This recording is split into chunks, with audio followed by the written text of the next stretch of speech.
By my reckoning, this is your 19th pantomime. I thought it was my 17th, but you might be right. Oh, pantomime, not Dame. Yes, you're right. Yeah? Yeah, you're right. And it's your 14th as Dame? I think it's 15th as Dame. 15th yes, as yeah, Dame? Yeah, that'll be right. So, what's the appeal of Dame? Being funny in a frock. I think that's what it is. As me, I could never stand up and do gags.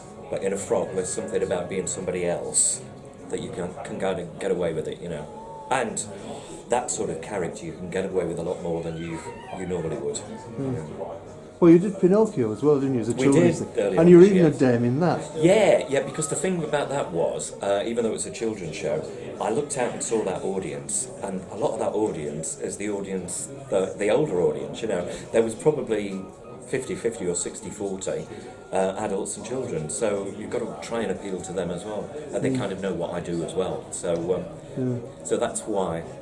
Yeah. So, we're looking at it now. You were doing 10 years, wasn't it, at Litchfield Garage? I did 9 years. 9 years. 10 shows. Yeah, when you wrote, And directed, Yeah. and starred. So, how does it feel now to be sort of an employee, you know, somebody else's panto? I got a little bit twitchy about April because that's normally when I'd do a synopsis in January, we'd have a meeting in February, and I would start writing proper in April.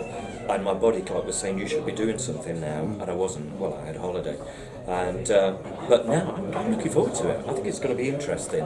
Somebody else having the telling me what to do, and I'm quite looking forward to it. And somebody else gets blamed if it goes wrong. Exactly, yeah. I've got no responsibility apart from the frocks and learning the lines.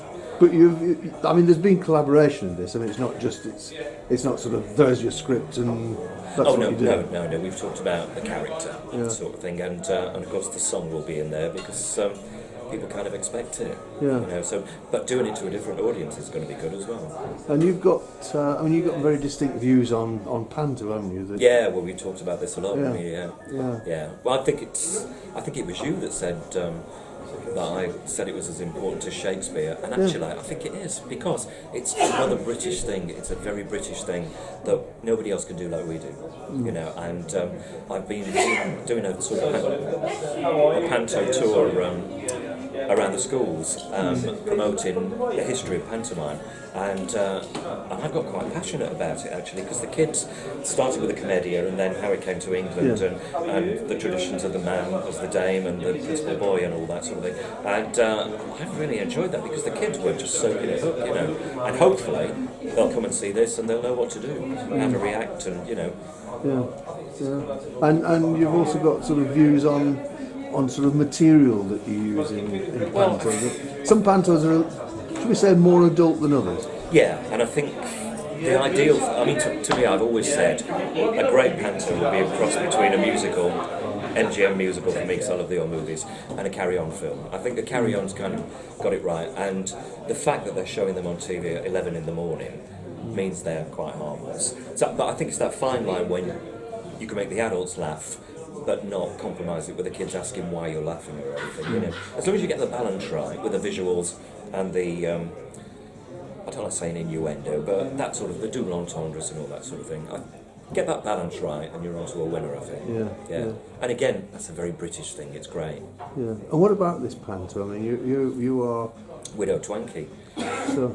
For the second time, I've only done it once before, so I'm looking forward to that. Cause I think it's a lovely character because it's the mumsy thing, but also she's got the Abanazar with the flirt, and it's got a bit of everything really.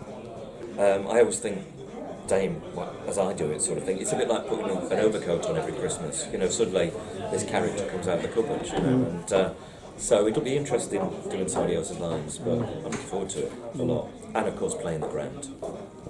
Because it's just made for pantomime, you know, the levels and everything, and that beautiful old theatre.